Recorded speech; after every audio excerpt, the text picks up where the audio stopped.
Hello, everybody. You're listening to the Big Chill Podcast. This is episode 519, the wildest sports weekend ever.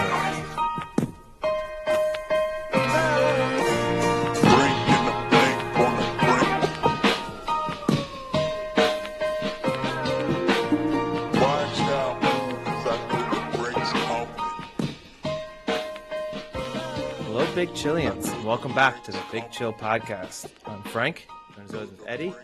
Eddie, how's it going?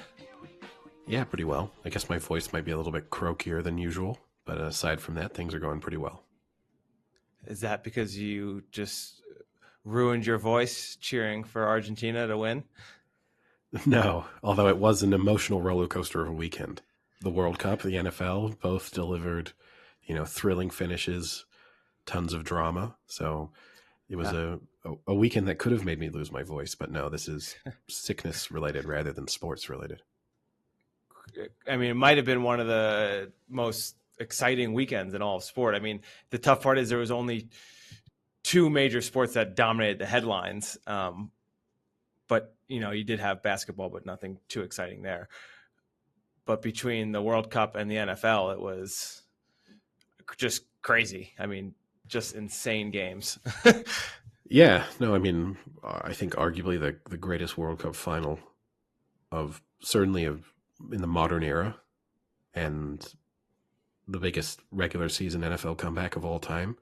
You throw those two things in, and that's within like a number of other big comebacks, a number of other NFL games that went down to the final play, or at least the final 2 minutes. It was a pretty exciting weekend. Yeah, we can start with the World Cup, but just to back that up for the NFL, I saw 12 out of the 16 games were decided by one score, which ties the most ever for a weekend in NFL. And 15 out of the 16 games were decided by 11 points or fewer. So kind of like the closest you could get to two scores.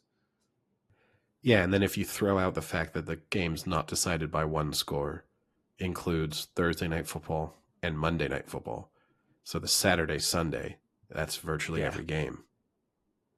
That Saturday was amazing. I mean, that's what made it, I think, such a good weekend, is you had a great slate of Saturday football and then kicked it off with the World Cup on Sunday and then just kept it going pretty much most of the Sunday for the NFL. So it was basically like 48 straight hours of competitive, thrilling sports.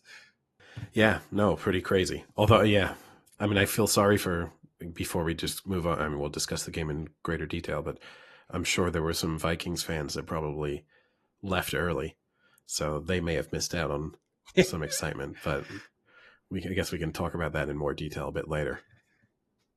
Yeah, so I guess let's start with the World Cup. And Ali and I had said off podcast, we discussed that the opener would be me stating this was the greatest World Cup final ever, and then your response.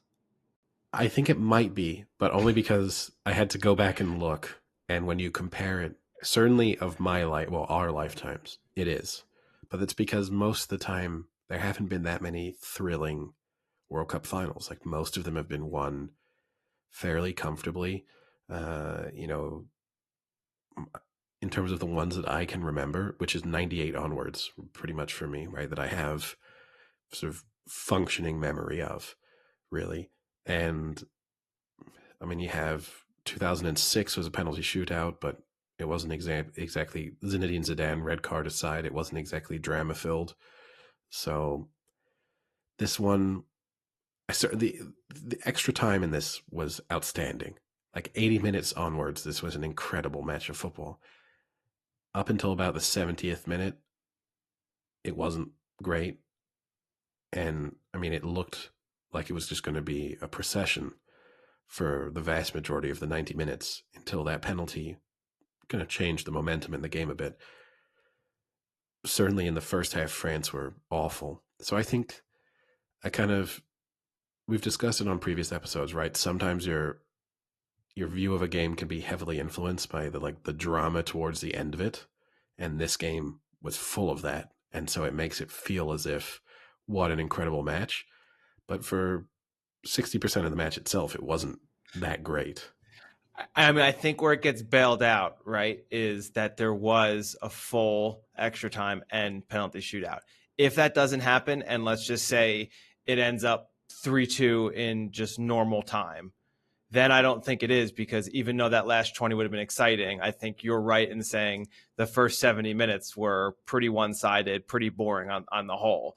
But the fact Yeah. that you're given an extra 30 minutes of extra and then the penalty shootout in addition kind of makes that first 70 feel like just not even the first half. So it shortens that time of like the percentage of the overall match. So I agree. I mean, it is a shame that it took that long to just go off like that. But once it did, man, it was just crazy. Like every play was like back, forth, back. Like there was no break in the action. I mean, even when you think about the last save of the extra time was unreal. I mean, you thought it was over there, and he makes this great kick save to put it in the penalty shootout. Like you rarely see something like that, and like I think 9 times out of 10 that guy scores that, but somehow he stops it and just keeps it going. Like it just kept going. Nothing could stop the momentum of that final. So it was fun. As someone who really didn't care who won. I mean, I was rooting for Argentina. I had some money on it, but tied to like a 14-team parlay that I knew wouldn't win. So in the grand scheme of things, I think I'm just kind of rooting for something to have a side. And it was just so fun to watch. Like it was great. It was cool. I couldn't imagine being a supporter, like someone from Argentina, diehard, lifelong. Like that must have been brutal to endure. Thrilling at the end, but if you made it, maybe. I'm sure there were. I wouldn't be surprised if there were 3 or 4 people who legitimately had heart attacks during that match. uh, Not something we want to dwell on, but no, yeah, I mean, yeah, it was a real emotional roller coaster for if you're Argentinian or if you were French, for both of them.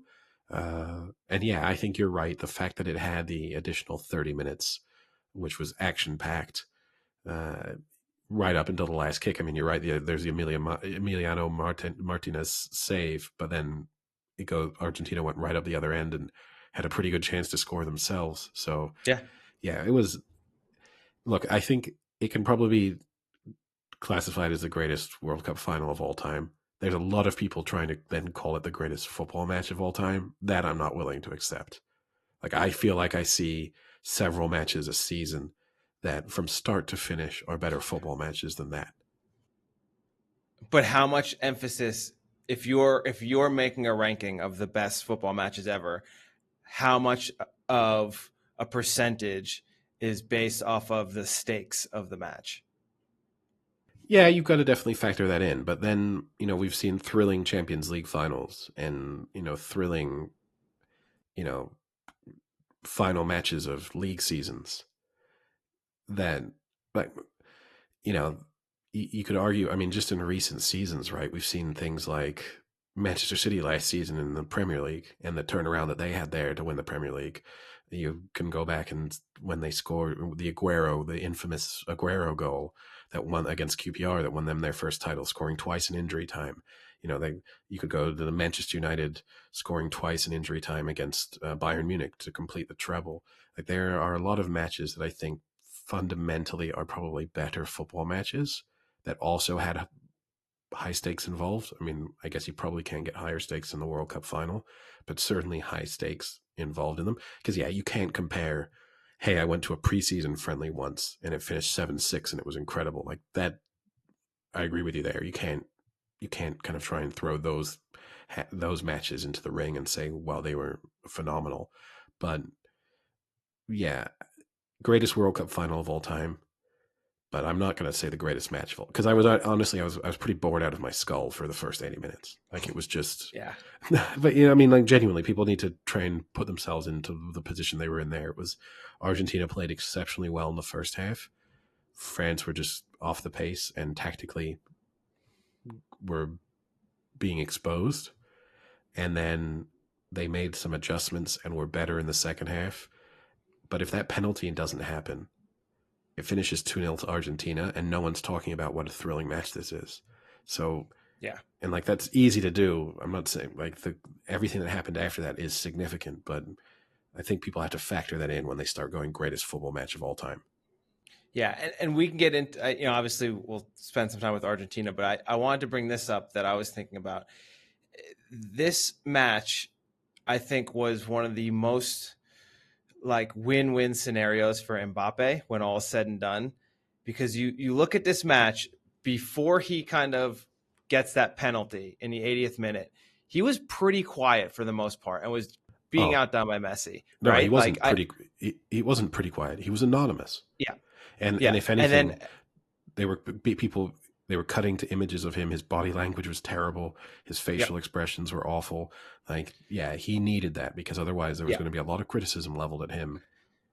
Well, and I think, and then you cut that to the match before against Morocco, which a team that they easily should have handled. He had at most an average match. I mean, didn't score, had a few opportunities, but nothing great. And you go back another one to England, where they pretty much shut him down for almost all the match. And if he doesn't get that penalty in the 80th and then makes another great play like a minute later to tie it up, but if he doesn't wake up in that 80th minute, this is a completely different story where now, even with this loss, a lot of the talking points out of this final are, wow, Mbappe is the next great star of international football. Look at how great. 3 goals. He almost led his team back to one of the greatest comebacks of all time.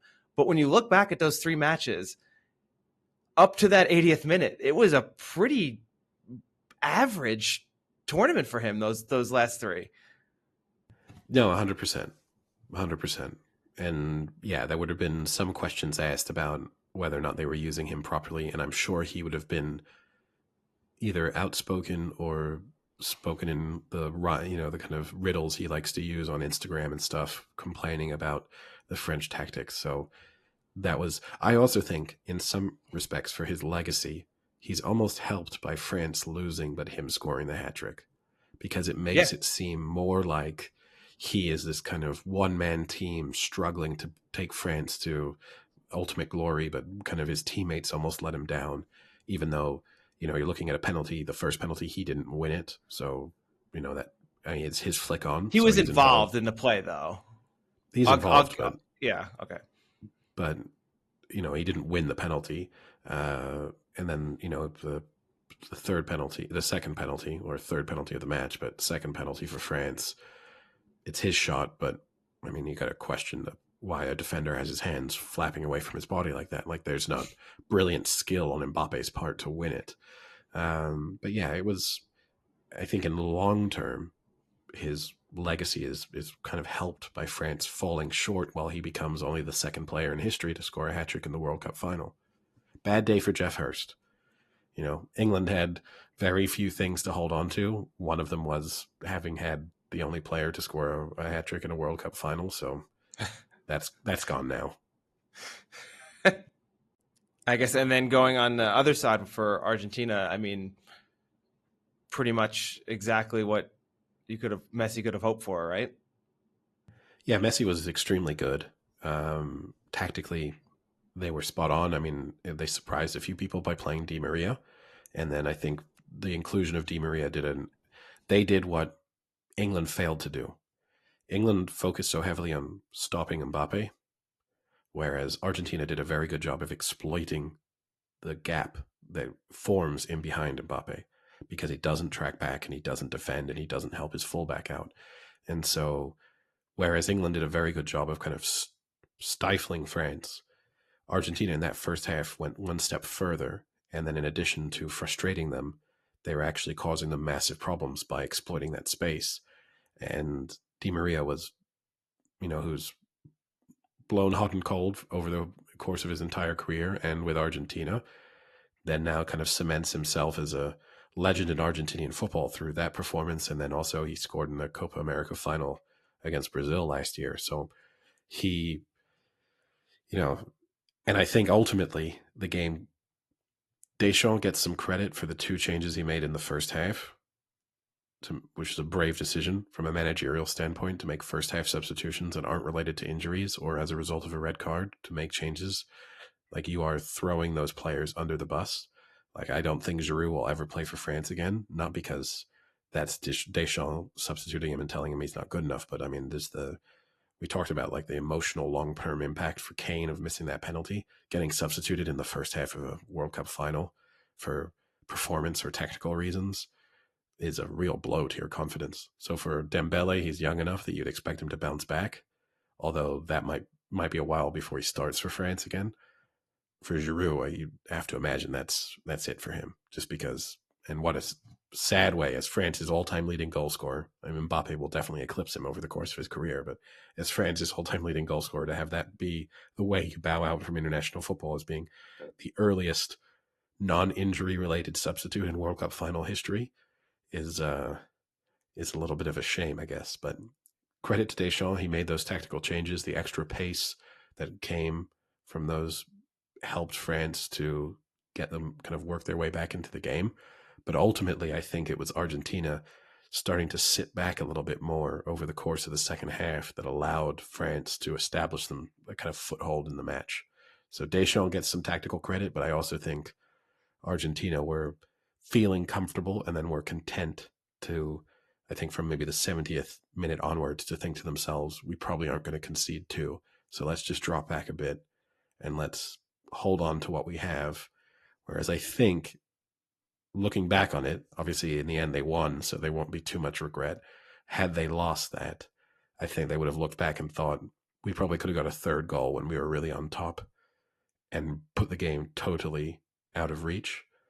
And instead, they put them, 2-0 is a dangerous lead to have. They always say 2-1 is the most dangerous. So, Well, 2-1 was the most dangerous because in 1 minute it was 2-2. Yeah. And so that holds true still.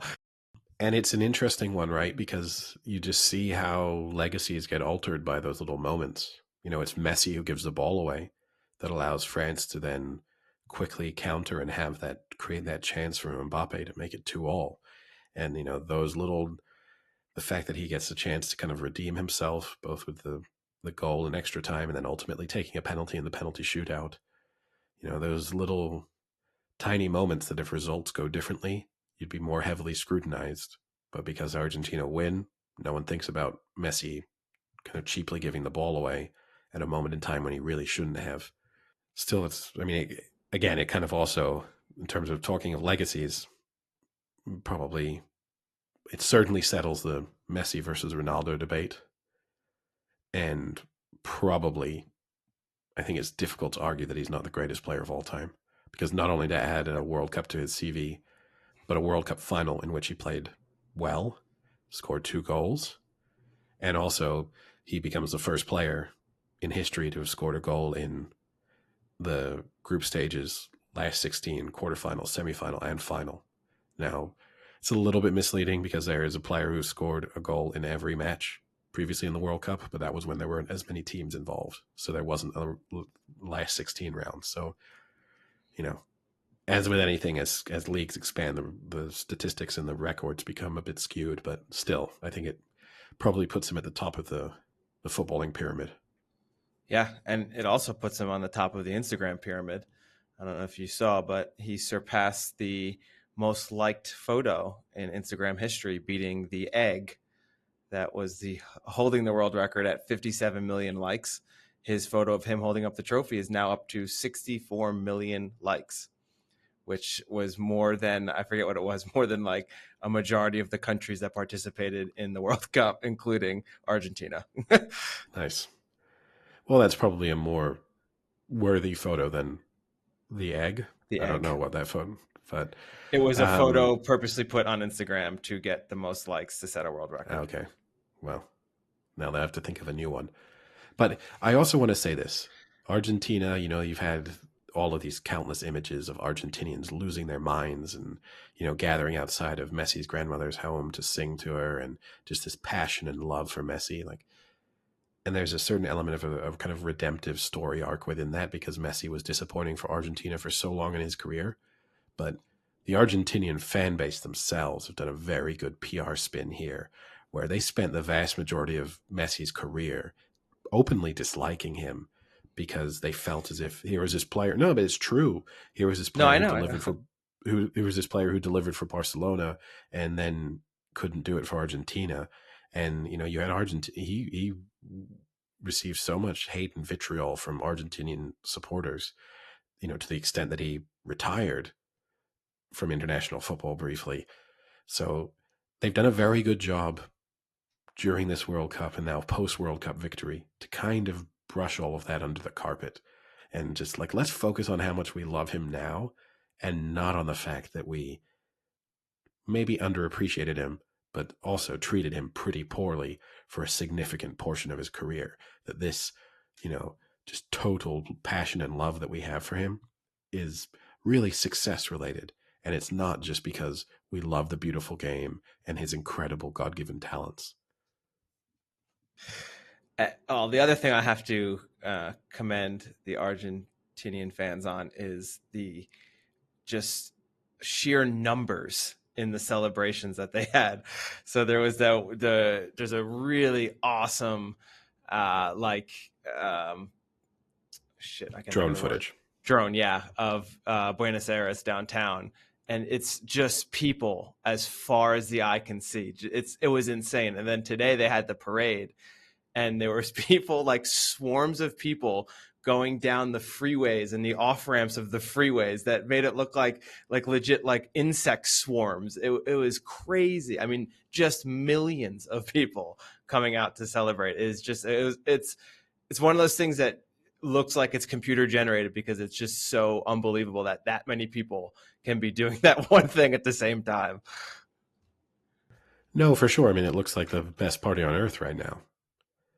But, you know, that's, and it's, look, it's great for them. It's a country going through very hard times at the moment. So that's nice. And I have ultimate respect for their president, although, and not from any political reasons, but the fact that he didn't turn up to the World Cup final because he thought he would be bad luck. As a man as superstitious as I am, I have to say that's a politician after my own heart, even if I'm not for political reasons, but the willingness. And look, that's one of the other storylines coming out of it. I think Emmanuel Macron looked like he was just annoying him endlessly. And I quite like Macron for his politics in France, but his just why he was on the pitch, the number of times he kind of gave pep talks to French players. I mean, he grabbed Mbappe on multiple occasions to kind of console him, went into the locker room afterwards to give some, huge speech about how proud they'd made so many millions of French people.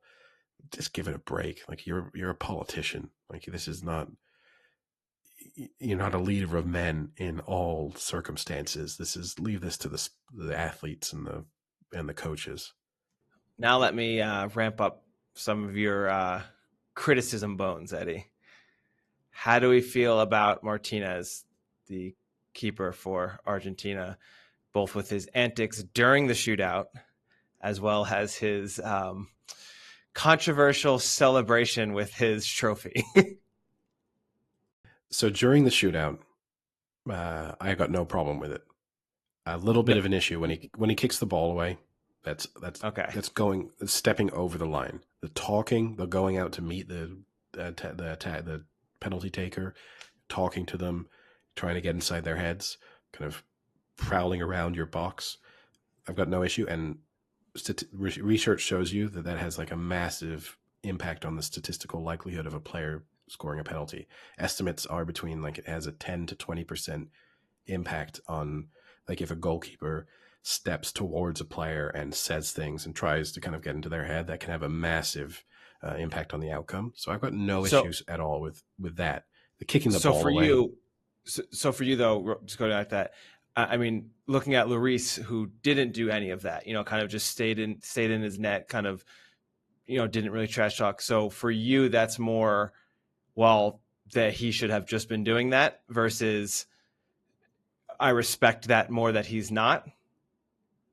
So given the way that penalty shootouts now are so, like people are going in depth into them in terms of the statistical analysis of like where you should take your penalty and how sort of different factors influence success rates. I think as a goalkeeper to not be doing it, you're missing a trick. Like we just know that it can put other players off. And I mean, I guess it's notable. It's we like it's something I like to say. It is very outcome driven. He kicks the ball away for Chouameni. Chouameni did look as if he was sort of extra nervous, and the delay probably doesn't help. And then Chouameni misses. It's easy to say, well, he missed because of all of those antics. Who knows? He might have missed anyway. But I think from Lloris's perspective, Lloris has never been considered a good penalty saver. Not for Spurs, not for France. He's now been in, I think it's 2 penalty shootouts with France. It might be 3. He's yet to save a penalty in a penalty shootout. So that's not a great record. He in France is being criticized. He's kind of being one of the players who's being held up. They're saying you're the reason we lost, which I think that's a bit extreme given the fact that 2 out of the 4 French players who took penalties missed. Like, I don't know what you're expecting from the goalkeeper. Even if he'd saved 1, they still would have lost. So, like, I think it's a little bit hard to be too critical of him. But I do think from a goalkeeper's perspective, if you're not at least, and I'm not saying you need to say anything horrific to them, because I think that would also be overstepping the mark. But I got nothing wrong with the goalkeeper kind of grabbing the ball, handing it to the attacker, and maybe reminding them of the significance of the moment. I think that's fine. Yeah, what's crazy too is he doesn't get the yellow for the initial throwing the ball to the side. He actually got it on the next player because then he went to the player and was like standing in front and wouldn't give the ball up. And then he got a yellow for that. What would have been craziest if it kept going and he kept his antics up, whether the ref would have had the balls to give him another yellow, because then I don't know what the hell happens then. Well, then another Argentinian player would have had to go into goal. I think that's the other reason. If you're Martinez, I don't think they're going to send you off in a penalty shootout. Yeah. So unless it had gone like 18 penalties, you're saying to yourself, like, if this is going to be max 8-9 penalties, I can afford to get booked because I'm just going to get a couple of warnings afterwards. Like, the referee is not going to risk, being like the referee who almost decided the outcome of a penalty shootout by sending a goalkeeper off over the course of a shootout. Like, I don't think that would happen. But as for his weird gesture with the trophy, I think that was a little bit uncalled for. I think that's not a great thing to do when you know that the eyes of the world are on you. I think,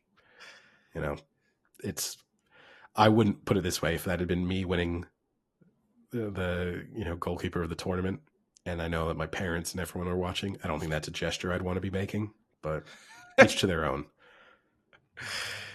Yeah, he kind of lost me at that one because everything leading up to it, I'm fine with. Like, I don't mind the trash talking. I don't mind that. Like, the dancing he was doing when he made the saves, like the shoulder dancing. I thought it's like entertaining. Like, okay, like if that's what you need to get in your zone to kind of like entertain yourself and loosen yourself up and stay relaxed and kind of piss off the other team at the same time, fine, that's great. I don't care. Like, I don't do that, but I know people who do, and I think it's funny. But then to just like use the trophy as like a humping station, no, not necessary. Well, I don't think it's a golden penis, I think, is what he was really using it as. But I also think I get the dancing and all. Again, it's not really my thing, but again, I'm also not a goalkeeper. But I can understand that the talking or the celebrations afterwards as a goalkeeper, where in a penalty shootout, it can be easy to be seen almost as like a passenger. You're just sort of guessing which way to go, and a lot of times you're not getting anywhere near to it. I can understand that those kind of actions make you feel as if you're a bit more in control. It can give the impression to the opposition that you're more in control, but also just for yourself to kind of building up your own confidence of kind of like, I'm in this penalty shootout, but I can decide the outcome, versus you then see the timid approach of Lloris, where it then feels more of, I'm in this penalty shootout. If the opponents make mistakes, they will lose. Like, I think you're kind of switching the equation as a goalkeeper. So I respect all of that, but yeah, the celebration he could have done without. But now he gets to take that trophy back to Aston Villa, first ever Aston Villa player to play in a World Cup final, and now he's going back with a World Cup winners medal and keeper of the tournament. Yeah, I will love say that on there the was a lot of League Two talk going those on. those those awards, I didn't really have an issue with any of them, but there did seem to be a heavy bias to players who were in the stadium. The fact that everyone who won the awards was either on the French or Argentinian team. Like, I think Martinez, like, you can make a strong argument for him for goalkeeper of the tournament. I think maybe the Croatian goalkeeper probably should have edged it. I think young player of the tournament, there were maybe slightly better candidates. Obviously, player of the tournament was always going to go to Messi, and top goal scorer is not something you vote on. So, but it did seem a little bit. It was convenient, I guess, for everyone to be there to accept their award. So that's it. And then also, just to be more critical, Macron up there on that podium, just with couldn't even smile. I mean, it was like he was pretending to be the upset French person. Like, couldn't be even remotely gracious in defeat. Then you had Infantino, who tried to make himself the center of the proceedings in terms of how he interacted. And then you had the Emir. I mean, the final moments, I'm fine, I guess, with them putting I think it's called a bish or something, whatever the little Yeah. cloak thing they put on him. I get it. It's symbolic of being a victorious warrior in Arabic culture. It's kind of a somewhat nice gesture. If you took this away from all of the other controversies surrounding Qatar, I think people would have thought that was kind of nice. But given the overall discussion about the moral and ethical involvement and sort of management of the World Cup, it probably would have been smarter to not do that. But the fact Did you that see they it goes were against the FIFA's policy for celebratory attire? that doesn't surprise me. I think a Yes, lot of they stuff went against FIFA's policies, but the fact that the two of them, I mean, they hand the trophy to Messi and then they just keep walking with him for several steps. It was as if, for a second, I thought that they were going to just lift the trophy amongst the Argentinian players as well. Like, they wanted to be so involved in all of those celebrations. It was uncomfortable to watch.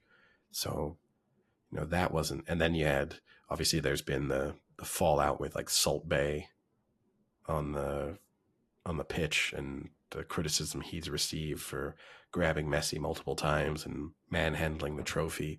Just overall, it's the celebrations, and also the ceremony took way too long to start. It was hanging around for forever for reasons I don't know. But it seems like, and this isn't a criticism of the Super Bowl, but it did feel a little bit like they saw the way the Super Bowl trophy gets handed out, and like Roger Goodell being kind of at the center of everything, and you could kind of see like Infantino seen all of that and thought, why don't I get to be like master of ceremonies at the World Cup? Like, that's an even bigger deal than the Super Bowl. Why does Roger Goodell get to do all that, and that I'm a kind of forgotten figure when the World Cup ends? Hopefully, future World Cups they tone all of that down a little bit. Yeah, I saw there was a comment about the Messi incident. Someone said, how's FIFA going to react at the next World Cup when he gets put with a denim jacket with a bald eagle on the back?" Or hey, maybe Trump will be president. Maybe he'll sling a MAGA hat onto him as he hands him the trophy. Tropha. It's a MAGA trophy. Yeah, but now it's I think that I can understand where the gesture came from, but it was also just uncomfortable. It didn't look like Messi really wanted to put on. He took it off kind of at the first possible opportunity.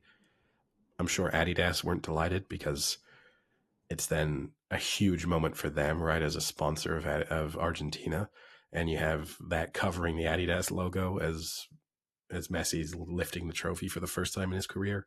So I'm sure Adidas have probably sent a few angry messages to FIFA of like, next time, please don't do that. But yeah, it's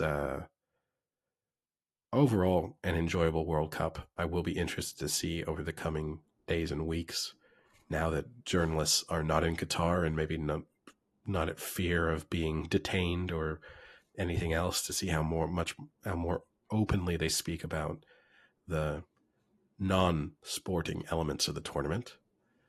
But yeah, it was an enjoyable World Cup, and in the end, one of the best teams won it. Yeah, and I think another little story to wrap it up was there was a bettor who had a $26, I think 7-leg parlay of basically all the major championships, mostly American championships, winners, and with the final one being France to win the World Cup. And it was $26 to win 560,000. And the day before, I think, the World Cup final, they took the cash out offer of 283,000. So smart move by them. I think you could maybe argue, if you wanted to get ballsy, the smarter move would have been in the semifinals to think who realistically can beat France. And looking at the four, probably would have been Argentina, and probably could have hedged it a little better because they were probably still 2-1 to win then in the semis. No, it was a weird. Argentina were like even money going into the Okay. semifinals. Then maybe So not. Then maybe it was still the right move now that to win same it all. guy, right? He could have hedged it a bit more. Sometimes when we talk about people hedging, like you don't have the financial capabilities of hedging. Obviously, this guy placed a $26 bet, so you're not someone you're associating with like huge bets. But I know because I saw him interviewed going into the tournament.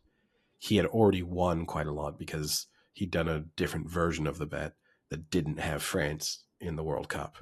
So he'd already Nice. won part of the bet sort of at the beginning of the summer. He hadn't done some of the things that had dragged on a little bit. So not the huge win that he was kind of waiting for, but he'd won tens of thousands of dollars already. So he was maybe in a position to hedge it a bit, but ultimately he made the right decision. Although, like you would have been feeling so happy in like the 79th minute, and then I mean you would have been almost as nervous as anyone else watching that penalty shootout, just Yeah. hoping for Argentina to win. Yeah. But yeah, I guess for all of our non-football listening fans out there, that brings the end to a month in which football has dominated our conversations. So that get a little bit of a break. I guess focus now shifts to the NFL really until Not the NFL. much. Well, Well, no, but we I mean, won't. all the domestic leagues start back up. Yeah, yeah, no, it's true. Aside from the Bundesliga, which gets a really long break, but yeah, it's true. But we won't discuss them in as much detail right until later in the season. So our focus certainly really shifts to the NFL for the next what 6-7 weeks until that's all finished. Yeah. Yeah. And I mean, we mentioned it in the beginning. It was just another wild week of the NFL where, it's the parity right now in the NFL. And I don't even know if it's parity and necessarily just teams just on certain weeks refusing to play good football. I don't know if it's genuine or not. But it's crazy. I mean, we talked about it off podcast, and I'm very excited to see Trevor Lawrence and the Jacksonville Jaguars, make a backdoor sneak into the playoffs. But that if you even a team like that, you look at them, or the Detroit Lions, they were 1-6 and now have won 6 straight, 7, like it's crazy. The just how much momentum teams are getting from like a week to week basis almost. Yeah, no, I think that's a combination of some parity and overall just the quality in the league has improved over the last few seasons. And there's just also more talented quarterbacks than maybe there were 10, 15 years ago. And so you don't have as huge of a drop off in the sort of bottom 10, 12 teams in the league. But then I also think there's a lack of dominant teams, which I mean, I guess is a bit weird to say in a season in which the Eagles have only lost once. But, it just doesn't feel like in seasons past, it felt like you really knew, okay, this team, if they really need to win, would absolutely, like you can even see like the Chiefs getting a scare against the Texans. That didn't feel like something that would have happened with the Chiefs teams of, a couple of years ago. Yeah, I mean, or even like the Texans in general. That's back to back weeks now that they've almost pulled a major upset, on the Cowboys the week before and then on the Chiefs this week. So even a team that's got one win is hanging on to the bitter end, killing every, spread that there is. No, for sure. Yeah. And it's good. It certainly leads to more excitement. and some way better games. And yeah, you're seeing more and more games. Each week you're guaranteed to have a handful of games that are decided in the final couple of minutes, and that's much more interesting than watching 20-point blowouts where entering the fourth quarter. I also think the difference is too now, even like a team up by 20 entering the fourth quarter, you're like, well, it might not be over. Yeah. If it's cut to 13 within a couple minutes, and then if it's a 3-and-out, all of a sudden with the speed at which teams in the NFL can score now, you're starting to think like, oh, who knows? Like, I don't know what lead becomes insurmountable. I guess after this weekend, we know it's not 33 points. Yeah. Which, here's the other question: how does this impact Matt Ryan's legacy in that he now holds the greatest collapse in NFL regular season history and the greatest collapse in NFL And Super Bowl history? Like, that's two terrible games to have on his resume. Yeah. Not a great look. And I Especially, mean that. especially for a player who had the nickname Matty Ice for so long Yeah. in his career. It's now Matty Iced. Yeah, because he just goes cold. Just got to put one more letter there. What's great about that Saturday Vikings game was, I think, if that's just a normal Sunday game that's on national TV, you are definitely turning that off to watch whatever the other channel has, or Red Zone, or like other sporting event. But because it was a Saturday and there was literally nothing else on, I mean, maybe this wasn't the case, but for our house, we just kept it on. There was literally nothing else to put on. It was like a weird time on a Saturday. We happened to be home, just kept it on, doing housework, putting up Christmas lights, things like that. And then occasionally coming back. Oh, wait, they scored. Oh, wait, they scored again. And then by the third score, you're like, all right, let's just stop what we're doing. Let's start watching again.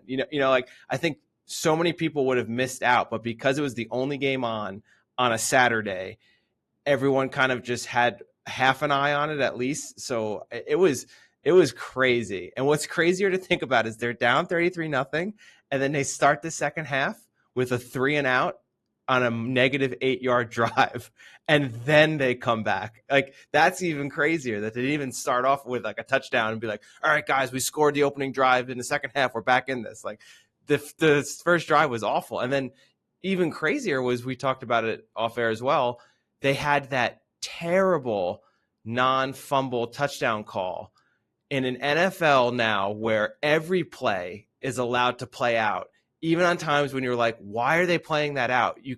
Everyone in the stadium saw that was an incomplete pass. Why are they still doing this? On a fumble that the guy wasn't even close to being down. He lost it standing completely straight, still running, and they pick it up and they blew it off on a like, nullified the touchdown. That was crazy to me that happened. I think that's one of the areas where there needs to be more clarity, because I think you then saw the reverse of that, right? Which, like, the forward progress rule, for example, needs to be sorted out.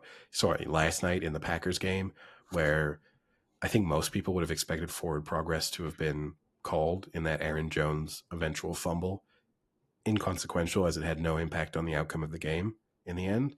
But it does seem one of those weird things where you just get, like, we're just at the whim of the officials as to when they blow their whistle or when they deem forward progress. And I think there needs to be, in each of those instances, yes, like, it's impossible to have a hard and fast rule, a totally hard and fast rule, because the game just doesn't work that way. But there needs to be something a little bit clearer in terms of, like, even to make it, don't blow your whistle and have it be challengeable.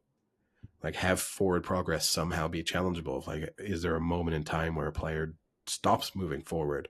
Is there a certain period of time in which there's no progress made, where, like, and then as an official, you go, okay, I don't need to blow my whistle here. We can let this go. I know some of it too will be trying to prevent injuries at times, but they don't seem too concerned with that. But yeah, no, an incredible comeback though in that Vikings game. And I do agree with you. I mean, I'm sure if you're an NFL executive, you're sitting there thinking, man, why don't we do this every week? Because it does increase the attention that all college football is the reason. I know, but yeah, but you could argue play a game on a Tuesday. Like, there are solutions to this. Like, the other, the flip side to that is maybe it would be oversaturation. Like, it's nice in these small moments of, like, okay, I'll watch football Thursday, Saturday, Sunday, Monday. Yeah. If that was every week, you'd have to start making decisions as like my life cannot be taken over by the NFL. But yeah, I do agree with you. A lot of these games got more attention because, like all of those Saturday games, you get hyper focus because they're the only thing going on at that moment in time. Yeah, and a little bit. I think it was really good games for that Saturday too. Also helped it out. That Bills Dolphins game, that's a great matchup just in general. And you look forward to next week where you think, oh, can we repeat that magic, and have 2 great days. And you look at the Sunday, which is obviously Christmas Day. So there's only 3 games on that day. So that would be like this last week's Saturday kind of. And it's Packers, Dolphins, Broncos, Rams, Bucks, Cardinals. Like, those do not sound exciting. I was excited for the Saturday football, but not so excited for those 3 games. No, but at least there's playoff implications in 2 of those. Yeah, but at what cost, Eddie? To see Trace McSorley against the Buccaneers? I mean, I'll watch it. Yeah, I guess. At least there's something up for grabs. And I mean, they're unlucky there, right? Because going into the season, they would have looked at those games and said, what an incredible schedule. They would have been like, Packers and Rams, wow. Those 2 teams that should be right involved. No, Packers, like, Dolphins, and Broncos. No, Rams, I know, but I mean just as like the teams individually, not.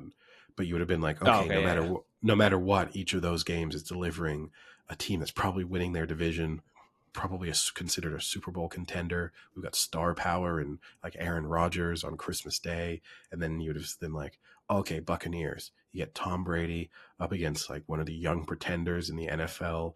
Like, his opposing quarterback is going to be a future superstar. Cardinals may be in the playoff hunt as well. Buccaneers definitely probably in their division, probably will have one of the best records. Like, those are the conversations that would have gone on. And then in the end, you get several teams with no real playoff hopes.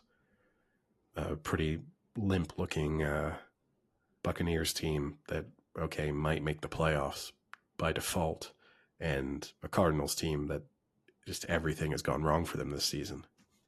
And then I guess Sunday also had some pretty amazing finishes. The most amazing, I think, has to be the Raiders with one of the dumbest plays in NFL history. I don't know many other. You can say the Sanchez butt fumble is one of the most iconic dumb plays, but that's not really all on Sanchez. This is solely on. No, I can't think of his name. Who threw it? Jacoby Myers. Yeah, sorry, Jacoby Myers. I don't know what he was thinking. No, and you got to be really unhappy if you're Mac Jones, because that gets thrown into you just getting trucked just gets thrown into your highlight reel now, and it's really not your fault. Yeah. But so you have the expression getting thrown under the bus, and Jacoby Myers literally threw Mac Jones under the bus there. And that's just got to be, if you're him, that's so good though. It is, but if you're him, it's so disappointing because there's just like nothing he could have really done. It's just a perfect storm of putting him in a position to just be absolutely just run through. But yeah, if you're Jacoby Myers, I don't know. And again, from a Bill Belichick coach team, it's so surprising just because that doesn't seem like the thing they would do.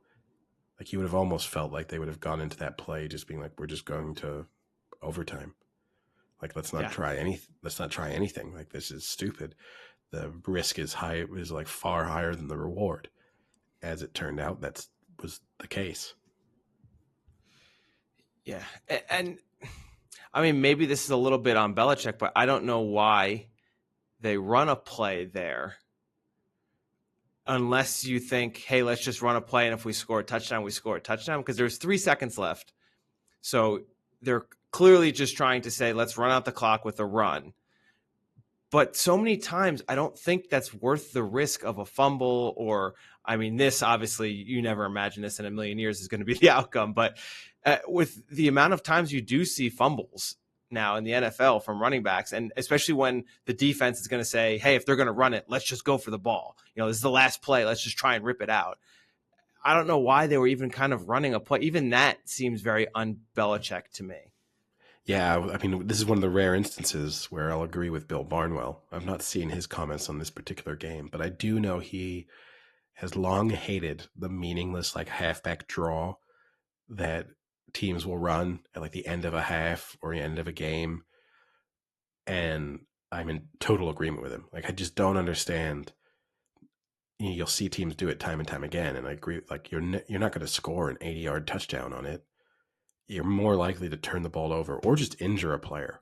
Like you blow out your running back's knee on a play that you didn't need to run. If you're going to try a Hail Mary or something, okay, go for it. But yeah, I mean, if it's a pass, maybe, because like I think the other thing you can kind of maybe get lucky on a pass is that there's a defensive penalty, and then you get another play because you can't end the game on a penalty. So maybe you get like a 15-yard pass interference, and then you get one more shot.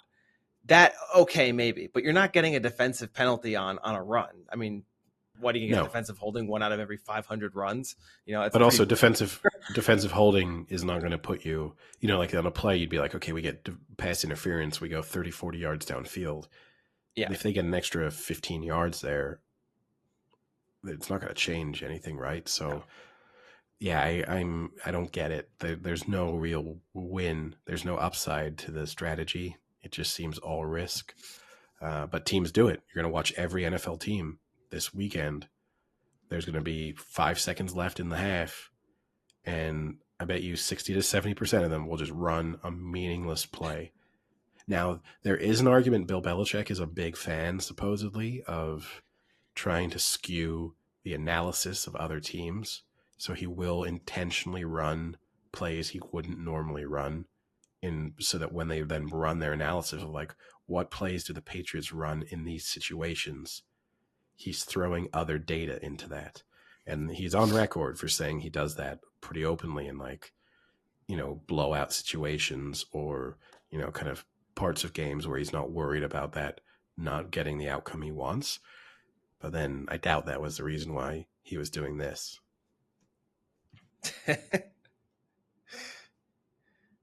Maybe he was skewing it so now people think that they're going to try the lateral desperate laterals at all times. Yes. Maybe he'll start the next game that way. Maybe that's just they're going to start playing And I rugby. do agree with you. It was unfortunate for Mac Jones, but oh man, did that just look so funny? I mean, like getting stiff armed is one thing, but getting completely thrown to the ground from your face is another thing. Like he was standing up and just pushed his whole body to the ground from his face. It was so good. It's the way you would like do it to a little kid. Yeah. That's the thing. Yeah. It's like when Peyton Manning on that SNL when he's playing with the kids at the Y. That's kind of what it looked like. Chandler Jones was like in an SNL skit. Yeah. No, it seems somewhat unrealistic and it makes Mac Jones just look like this tiny man, which he obviously isn't. You're talking about still a athletically gifted human being. But yeah, it's you got to be a little bit annoyed if you're him that your teammates put you in that position. And I guess the real debate from that game was it a touchdown or not in the first place to tie the game for the Raiders as to whether or not the foot was in bounds. Yeah. I think it's inconclusive, I would say, which means because of ruling on the field, it's just the way things... My gut tells me he wasn't in bounds, but there's no absolutely conclusive video footage that shows that his toe is out when, as he controls the ball. But it just felt like he probably wasn't.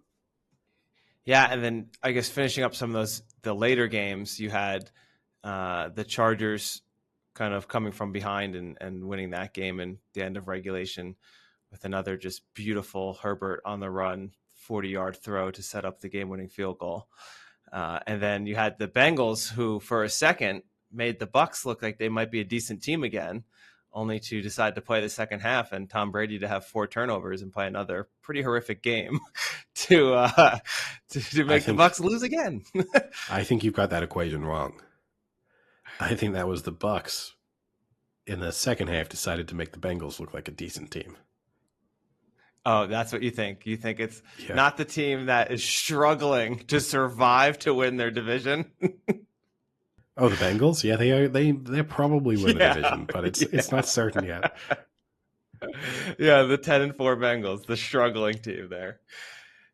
I guess when you put so, and then you did have Rodgers keep the Packers somewhat playoff hopes alive, but when you start looking at what this playoffs is shaping up to be, do you feel that we're finally seeing the changing of the guard here, with the Patriots looking very unpatriot like, especially with that maybe that play kind of makes it look worse than it is because that is just such an un-Belichick like play, but likely not a very good team.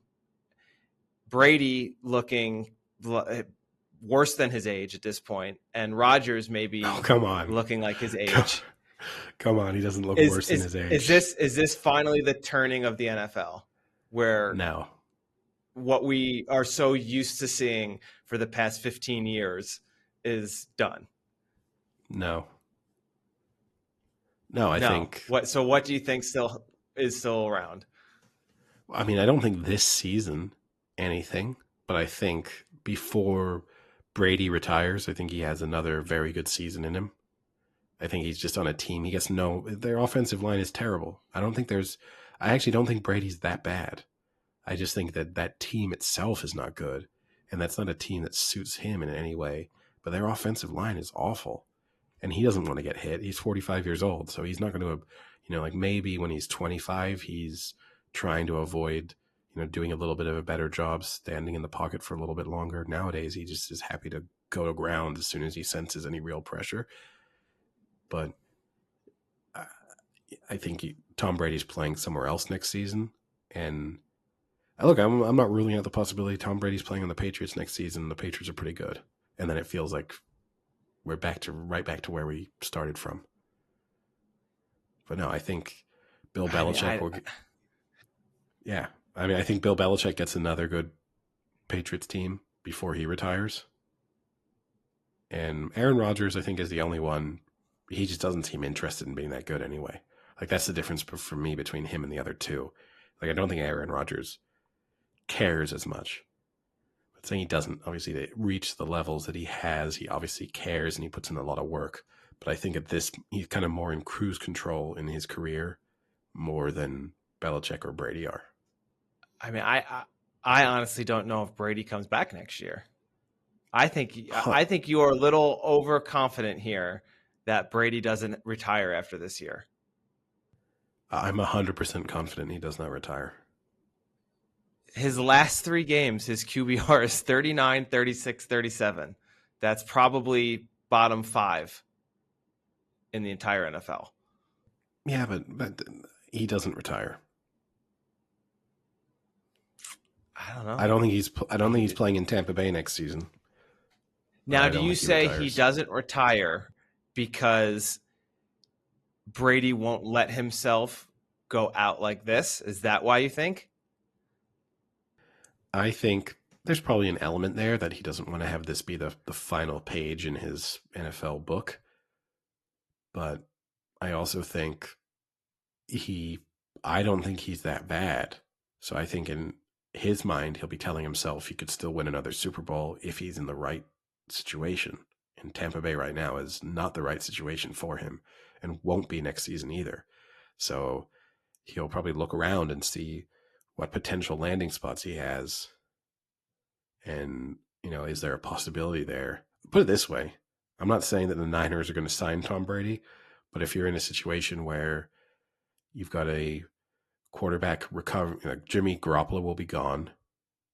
If you've got a quarterback who will be recovering from a major injury, who you see as your star of the future, but probably might not even be ready for the start of next season yet, is it inconceivable that you have Tom Brady playing in San Francisco next season? No. Do I think Tom Brady could win a Super Bowl?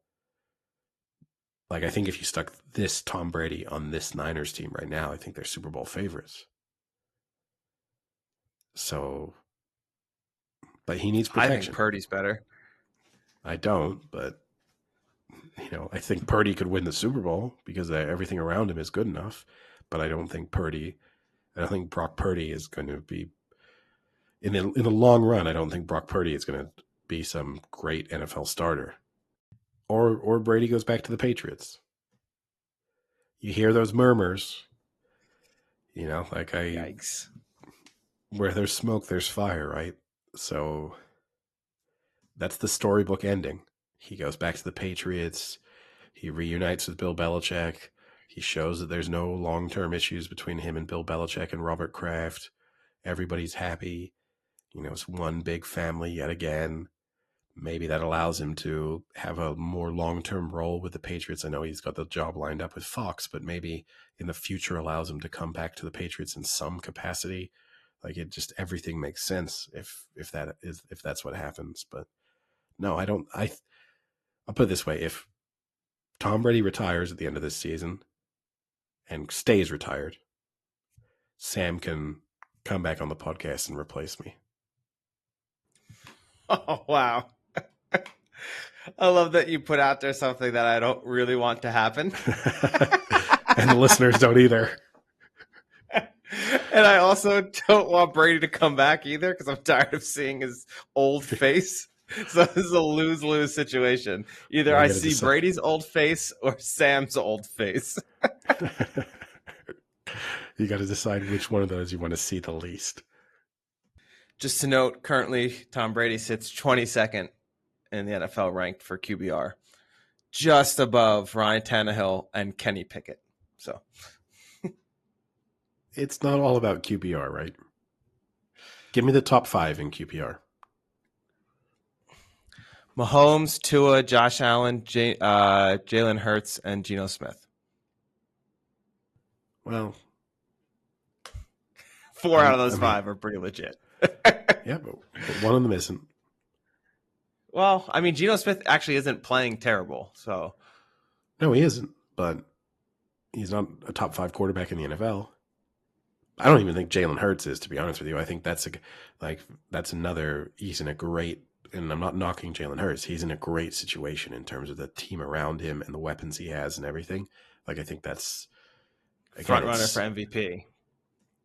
Don't think he's a good QB. No, I don't. I didn't say he wasn't a good QB. I don't think he's a top 5 quarterback in the NFL. I think there's at least 5 teams. If you just did trade, straight swap, Eagles call them up. We'll give you Jalen Hurts. We want your quarterback. More than 5 teams say no to that. Kansas City says no. Buffalo says no. Cincinnati says no. Nice to start thinking about age related because there's some other factors there. San Diego says no. I mean, I think this is a pretty bold argument. Not only is he having a great year statistically throwing the ball, but I mean, he's also run for like 750 yards with, I think, 12 TDs even running. No, I'm not saying he's bad. And I'm not saying he's going to deserve to win the MVP. Although so much of the MVP award is because his team is good. Like it's because the Eagles are going to finish 16-1. He obviously plays an integral role within that, but he's not the only reason why the Eagles are 16-1, right? Like they are a good team across the board. They are one of the most well-rounded teams in the NFL. So is that a player specific? Like again, it gets into the debate of like who is the MVP. To me, Patrick Mahomes is the MVP of the NFL because the drop off from Patrick Mahomes to any other quarterback playing in Kansas City would be monumental. Jalen Hurts on the Kansas City Chiefs, I don't think they make the playoffs. I mean, you can say that because there's no way I can argue against that. What am I supposed to say? Actually, I went into an alternate universe where this did happen, and guess what? Exists. He went 17-0 with the Chiefs. Well, so you were wrong. If according to physicists, that alternate universe exists somewhere. So you just need to dedicate yourself to science, and you'd be able to find the argument to prove me wrong or prove me right. But I mean, I just think, do you think do you think that what do you think the Chiefs' record is with Jalen Hurts at quarterback this season? I mean, I think they're pretty close to what they are. I agree with you. I think Mahomes is a better QB than Hurts, but I think Hurts is right now definitely a top 5 quarterback in the NFL this season. I don't know what right now means. Like this year, like I'm not like if you were to take the last 3 years together, then yes, he's not top 5 QB because I think he's still growing as a quarterback. He's very young. He's just finally settling in. We're discussing two different things then. You're discussing which quarterbacks I'm saying this year. Okay, but then what you're saying is which 5 quarterbacks have had the best seasons. I'm saying which 5 quarterbacks are the best. Yeah. I'm saying which 5 quarterbacks are the best. Those are not the same thing at all. Because Geno Smith then is a top 5 quarterback. He is having one of the best. You could argue actually Geno Smith is having the best season of any quarterback in the NFL right now, given everything that's around him. Like Geno Smith is having a much better year than Jalen Hurts because Geno Smith is in a worse situation. But then I don't think Geno Smith is a better quarterback than Jalen Hurts. So then if I go, who's the better quarterback? Who's the better quarterback this year? Geno Smith. I don't know. Like we are kind of talking about two different things, but the same, like, okay, so who are your top 5 best QBs this year? Like right now. Not you have to say this year, but like right now. Oh, well, then that's the discussion I'm having. Yeah. But you're focusing on this year. So who are your top 5? Mahomes, number 1. Josh Allen, number 2. Now it gets tricky to like separate where all of them. Joe Burrow, number 3, probably. It gets tough for me after that. It's hard to separate them. Yeah, because Jalen Hurts would be number 4. He wouldn't be though. That's why it gets tough. No, because like Justin Herbert's above Jalen Hurts for me. Like, that's not close. Right now, you had the same list as me, except next would be Herbert and then Hurts. And then Tua would be 6th. Yeah. Tua's not had a great couple weeks since I complimented him. So. Nope. No, he has not, Teddy. Since you said he was the best QB of that generation, he has fallen off a cliff. But you know who else has picked it up since you also disrespected him? Trevor Lawrence. He's quickly rising to that list. Like for example, does Trevor Lawrence make your top 10? Probably. But then there's some players I'm really low on, right? Like Dak Prescott. I'm not a huge Dak Prescott fan. He's having a bad run of things as well, but I'm not a huge Dak Prescott fan. Like I think Dak Prescott is a slightly above average NFL quarterback who's tended to be on really good teams. Like to me, like Jalen Hurts is headed in the Dak Prescott direction. Where like 5-6 years from now, he'd be like, oh, remember when the Eagles were really good and so Jalen Hurts was really good? But no, for example, I don't think Trevor Lawrence, the Jags call the Eagles tomorrow. Straight swap. Trevor Lawrence for Jalen Hurts. The Eagles say yes. The Jags. They do not. No, they say yes. Do not. I think they say yes. No they don't. Way. They don't in the context of this season being like they're on a one. They're not going to change things mid-season. Like I'm not saying like tomorrow they want to switch quarterbacks, but end of this year they make that switch for sure. Jalen Hurts is fine. Like put it this way, Jalen Hurts and Justin Fields swap places.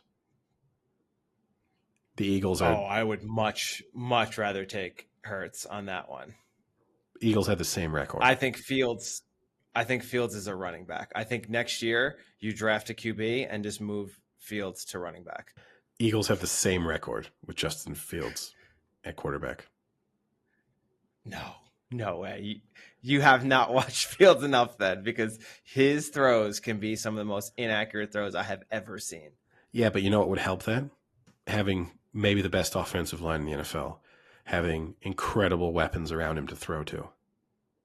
That might help versus being on the Bears. Like, I think sometimes we overlook with quarterback play the impact everything else around them has on how good they look.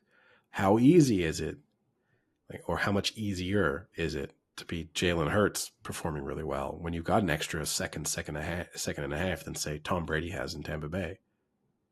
To have the confidence to know when the ball gets snapped to you that you're probably not going to immediately feel pressure, that you can trust your left tackle and your right tackle. You don't have to worry about some massive blindside hit. Like that, I think makes your job a lot easier. I don't know. I just think there's a lot of quarterbacks you could swap places with Jalen Hurts, and the Eagles are as good, if not better. Whereas, and again, that's not what the MVP award is for. But sometimes it now feels like Jalen Hurts is going to get the MVP. It's like a team MVP award almost for the Eagles this year. Yeah, I think I'm okay with Hurts getting the MVP, but the Mahomes fan in me really wants to see Mahomes win it because he's going to go through this 3-4 year window of clearly being the best QB in the NFL and have one MVP to show for it, which is unfortunate because, I mean, you could make a case he should have won it every year, but you have these kind of anomaly years of different players that are kind of stealing it away from him. Oh, so now Jalen Hurts is an anomaly? As of now, he is. I mean, this has come out of nowhere, right? Well, it hasn't come out of nowhere. The Eagles were pretty good last season. I think, yeah, as I said, I think he deserves to win it, but it does feel like a team reward, and that's hard to not do in the NFL. Because if not, you would be giving the award to like some quarterback who missed the playoffs but has 6,000 passing yards because like what an incredible statistical season. Like, so if you're not factoring in team performance,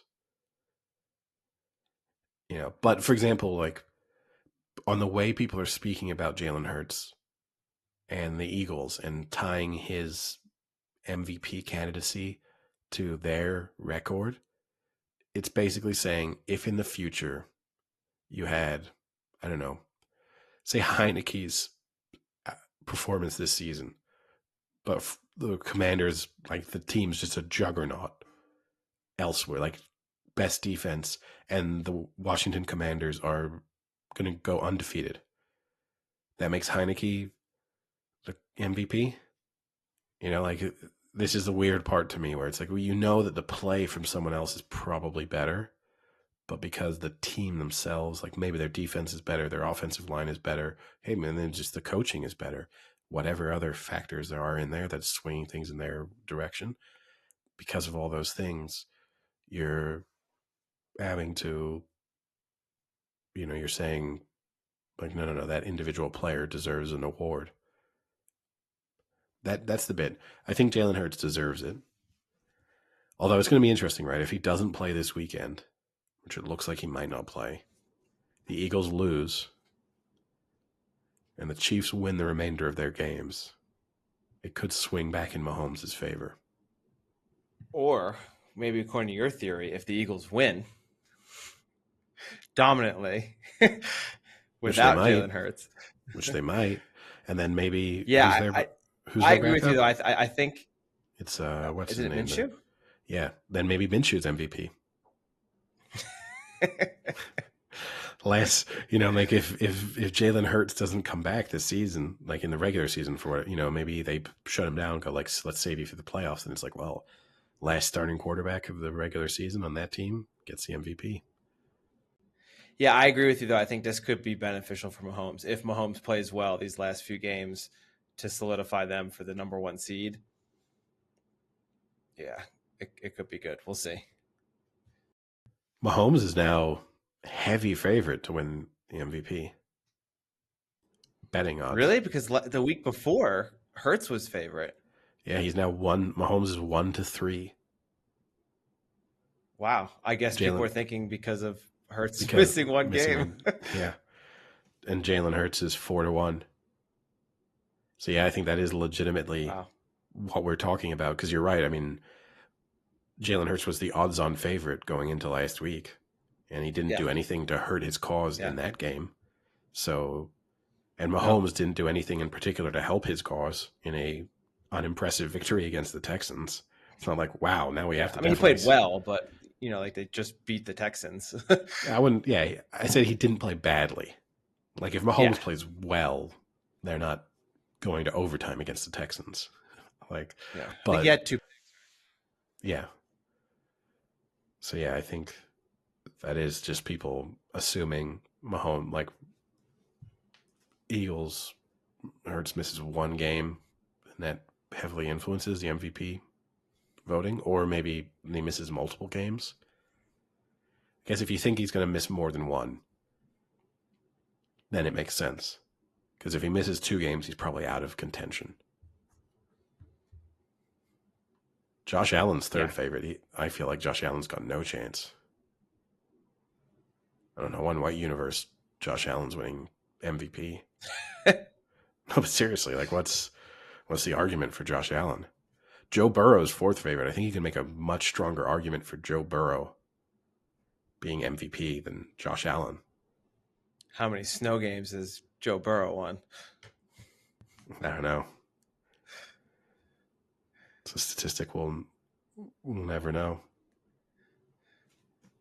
We might see one this week because I think in Cincinnati it's supposed to be -5 degrees for this weekend's game. There we go. That's his MVP. That's it. All rides on that then. Yeah. Anything else, either from the sporting world or non-sporting world, you wanted to discuss? I saw the preview for Oppenheimer came out, Eddie. And we often, some reason, discuss Christopher Nolan movies on here. Have you seen it? And are you interested in seeing it? I've seen the trailer. Yeah, I'm interested. It kind of falls into the type of movie I like. I like the historical dramas. Like as I've been on record saying, it annoys me when they just needlessly then alter the actual history. But yeah, I think it's an interesting story for sure. Yeah, and a really good cast too. So I'm very excited to see it. I love anytime there's a good science movie out there. Yeah, and a story that probably deserves more attention. So in that respect, it's one Did you worth. see Imitation Game? Yes, wasn't a huge fan. Did you enjoy that one? No, Didn't like it. no, not so much. There was another one too, wasn't there? Another one. There were What two movies about it. I'm pretty about sure. the code breaking? Yeah. I don't know. The other one was the name. I think the other one was the name of the place. Was it Bleecker Park? Bletchley Park. Bletchley Park, yeah. Could I think be. that was the name of the other one. Yeah. No, I mean, I yeah, liked I'm looking Imitation for. Game. I thought it was okay. And I mean, yeah, Nolan movies. You know that they're going to deliver in terms of the overall production value and just how it looks and stuff. So it's going to not disappoint in that respect. So yeah, it's definitely a movie that I don't know. I got to choose which movie is the first one to draw me back into the movie theater. I have not been to a movie in a theater since before the pandemic. So, Wow. which movie will get the honor of having me attend in person, basically? I think it's going to be Black Panther 2. Or Definitely not. Avatar 2. Avatar 2, you could convince me more. Really? Well, because I feel at least with the Avatar movies, they feel like something you need to see in a movie theater. But are you willing to do 3D? If I feel like it's justified, sure. Not if it's just not like when you go to those movies and it's like, I don't know, Harry Potter in 3D, and it's just so that every once in a while it looks No. like like something just pops kind of out at you. If it's a full immersive 3D experience, then I'm on board. Which I think this one is. I think it was made for 3D. Oh, I'm sure. And look, they've Not taken like the occasional spider bounces out at you. no, yeah, that I don't need. That does not change my enjoyment of a movie. But yeah, no, I'm fine. Avatar 2, yeah, that might be one I see in a movie theater. But we'll see in the I just next. it's long, and it just I don't know if it really interests me enough. It doesn't really interest me at all, but I do respect like time and effort put into making it. So then also part of me feels like as someone who is openly critical of the only sort of blockbuster action movies that get made just being comic book, like rinse and repeat, Marvel, DC, whatever. I Yeah, almost feel like if I'm going to take that position, I need to put my money where my mouth is and go and see Avatar. Because at least that's a someone completely original story. exactly, and who's like spent years trying to shape yes, that kind of blockbuster style movie, but has made it themselves. So part of me almost feels like I'd almost be a hypocrite if I don't go and see it. So now I'll have to, now that I've made that argument. I think I will watch the new Knives Out movie probably this week because I think that should be on Netflix now.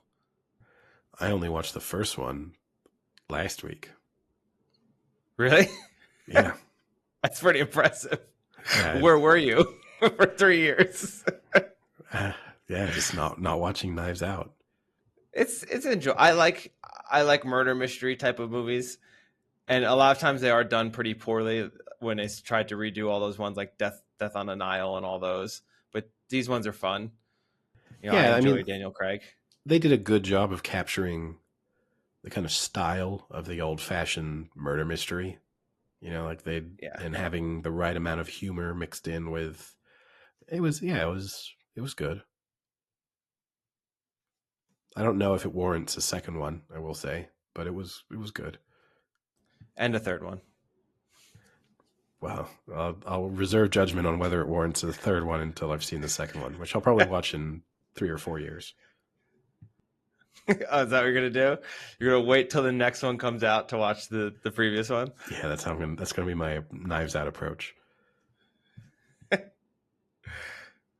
The only other thing I watched we watched all of Wednesday, which it was okay. It's like an adolescent teen show, so Yeah, I'm um, not. I've, it had some moments. I kind of put that into like the Riverdale category It is. of It's pretty much exactly what it is. like I get it. It's supposed to touch on some kind of nostalgia for me, but it's not made for me, which feels weird. Like I don't know. I guess that's what I feel weird about those shows is like in a sense almost who are they made for? Like I guess the ideal situation is like if you're a parent and you have a teenager maybe and you can watch it Yep. together and you're like scratching both of you are getting like something out of it, but aside from that it feels a little strange. Yeah, and I think that's the problem with those shows in general. Is I also don't think they know who they're making it for because at times Wednesday was I thought was entertaining, and then there were other times where I was like, "This is some of the dumbest shit I've ever watched in my life." Like, am I supposed to be 5 years old when I'm watching this? Like, this is clearly what's happening. Why are they trying to pretend it's not? And then all of a sudden it kind of just gets like supernatural out of nowhere too. So it's like, is this like a sci-fi show or is this supposed to be kind of real? Like, I don't know what's going on here. Um, But but it was okay. did you think if a TV show based on the Addams Family universe was going to be realistic? No, but if you've watched the show, the last like two episodes just go like off the rails with some of the shit. I won't spoil it, but it gets kind of strange. And I just started Slow Horses season 2, which I'm excited for. I'm not a fan. That one I don't know is. how you can't be a fan. Gary Oldman, he's a treasure. I think Gary Oldman's a good actor, but the TV show requires more than me going, that guy's a pretty good actor. I found it, yeah. And it's a type of show that normally would be the thing I would like, but yeah, I just couldn't get Yeah, into it. right up your alley. Couldn't get into it. Kind of like a bureaucratic spy thriller, slow paced, dialogue heavy. Yeah, I just couldn't get into it. But yeah, I do. I mean, normally spy stuff I love, but yeah, and that just wasn't. If I compare it, like I don't Especially know, English spy. the pinnacle of spy TV shows in recent years been the Americans, I guess. Whereas this was just like, it's okay, but I'm not desperate enough to watch something to watch this. Well, maybe give it another shot, Eddie. Probably won't. Okay. All right. On that note, should we wrap things up for the holidays? Yeah. Do you want to throw it out to the world what you most want for Christmas? So maybe you can get it. Oh boy. Blackburn getting promoted this season. Can I have that as a Christmas present? Maybe. We'll see. We'll have to wait and see if that holds true. Yeah, it will be a late Christmas present. Yeah, early birthday present for me. I've gotten lost in the mail a few times. Yeah, that's fine. That happens sometimes. Sometimes those are the best ones. Yep. And what do you want most for Christmas then? Just peace for all, Eddie. Oh, God. I know it's not true. This is the only reason.